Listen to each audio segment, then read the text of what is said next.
बॉलीवुड के जाने माने एक्टर सैफ अली खान पर हमला हुआ और इस खबर को तमाम मीडिया चैनल्स ने दिखाया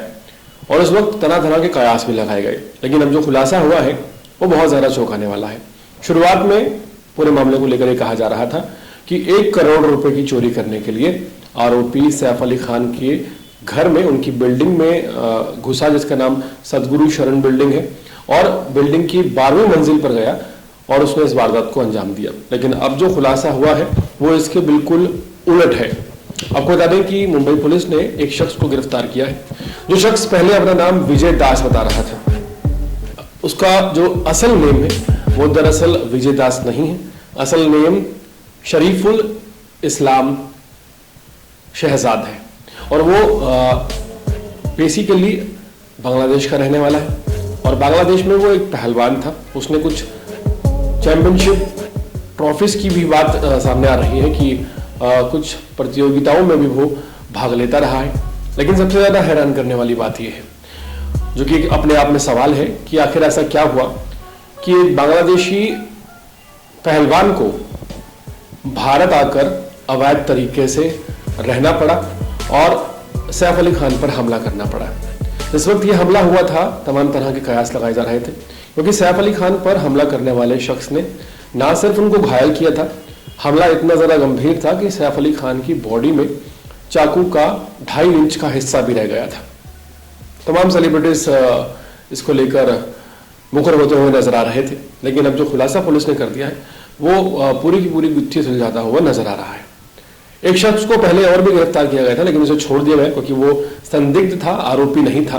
लेकिन ये जो शख्स है जिसका नाम शरीफुल बताया जा रहा है, इसने इस बात को एक्सेप्ट कर लिया है कि हाँ, उसने ही सैफ अली खान पर हमला किया है। और ये हमला क्यों किया गया है, ये जानने के लिए मुंबई पुलिस ने कोर्ट से 14 दिन के रिमांड की डिमांड की थी, लेकिन बस 5 ही दिन की कस्टडी, यानी कि आप कह सकते हैं कि रिमांड की इजाजत कोर्ट की तरफ से दी गई है।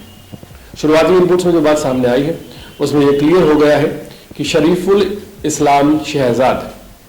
एक बांग्लादेशी नागरिक है और भारत में अवैध तरीके से रह रहा था। एक तरफ मुंबई, जो कि कैपिटल,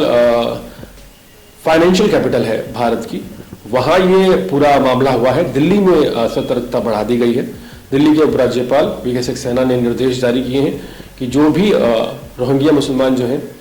या बांग्लादेशी हैं जो अवैध रूप से दिल्ली के अलग अलग जगहों पर रह रहे हैं, उन पर नकेल कसी जाए और पुलिस को ये आदेश सख्ती से लागू करने के लिए निर्देश दिए गए हैं। एक लेटर भी सामने आया है। वहीं अगर बात की जाए इस पूरे मामले की, तो सैफ अली खान को क्यों मारने की कोशिश की गई, उनके घर पर क्यों हमला हुआ, क्या उनके बच्चे टारगेट पर थे या कोई और वजह थी, इसका भी खुलासा हो गया। दरअसल रात तकरीबन 1:37 पर एक शख्स सैफ अली खान की सीढ़ियां चढ़ता हुआ नजर आता है और इस बात का खुलासा भी हुआ है और उस बात को उस आरोपी ने, जिसका नाम शरीफुल है, एक्सेप्ट भी किया है कि वो नीचे से लेकर ऊपर तक 10 मंजिल तक सीढ़ियां चढ़कर पहुंचा था और उसे ये कहा गया था कि जिस इलाके में सैफ अली खान का घर है, उस इलाके में यानी कि बांद्रा में ऐसे कई करोड़पतियों के घर हैं जहां वो चोरी कर सकता है। और उसने अपनी जो शुरुआती बातचीत है, मीडिया रिपोर्ट्स में जो बात सामने आई है, उसमें ये साफ कर दिया है कि दरअसल वो पैसे की तंगी के चलते बांग्लादेश में पहलवानी छोड़कर भारत भाग आया था और मुंबई आ गया था, जो कि अवैध रूप से आया था। और जब वो वापस जाना चाह रहा था तो उसे तकरीबन 50,000 रुपये की ज़रूरत थी और उस 50,000 रुपये के लिए उसने एक प्लान बनाया और प्लान के तहत वो कुछ अमीर घरों को तलाशने लगा। तो यहाँ पर हुआ ये कि जिस तरह से एक सेलिब्रिटी जब दिल्ली आता है या किसी और शहर में जाता है तो वो अलग ही पहचाना जाता है, लेकिन अगर मुंबई की बात की जाए, बांद्रा, ठाणे, दादर की बात की जाए, तो वहाँ पर जो सेलिब्रिटीज़ हैं इनके घर ऐसे ही आम घर होते हैं जैसे यहाँ पर एक आम जनता रहती है, एक मिडिल क्लास बंदा रहता है। तो जब आरोपी ने एंटर किया सैफ अली खान के घर पे, तो मंशा सिर्फ चोरी की थी, लेकिन उसे नहीं पता था कि जिसके घर में वो चोरी करने जा रहा है वो सैफ अली खान का घर है। चोरी करने की जो मंशा से शख्स दाखिल हुआ, इसका नाम शरीफुल इस्लाम है, चोरी के दौरान जब सैफ अली खान अचानक आ गए, क्योंकि जो चोर था जिसका नाम शरीफुल है, वो दरअसल बच्चों के कमरे में जा गया गलती से और बच्चों के कमरे में जहाँ जहांगीर सो रहे थे वहाँ जैसे ही वो पहुँचा तो जो नैनी है, यानी कि जो घरेलू सहायिका हैं जो बच्चों को संभालती हैं सैफ अली खान के घर में, इनका नाम फिलिप्स है,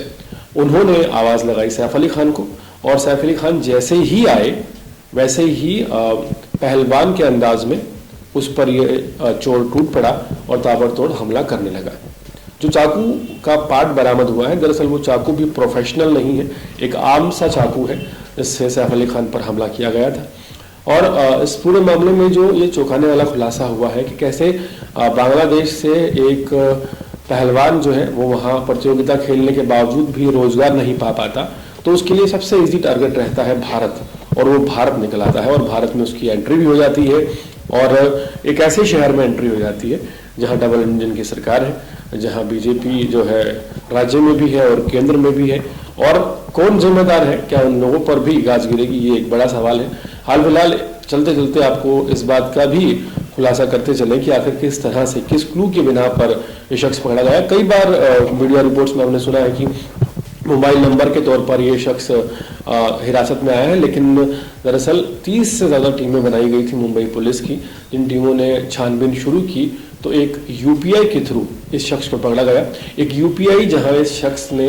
पहले पराठा खाया और उसके बाद पानी की बोतल खरीदी, उस यूपीआई के माध्यम से एक शख्स तक पहुंचने में पुलिस कामयाब हो पाई। हालांकि इस शख्स ने एक मोबाइल फोन का कवर भी खरीदा था, लेकिन उससे पुलिस को पर्याप्त एविडेंस नहीं मिले क्योंकि जो पेमेंट की गई थी वो कैश में की गई थी। तो यहाँ पर सैफ अली खान का पूरा मामला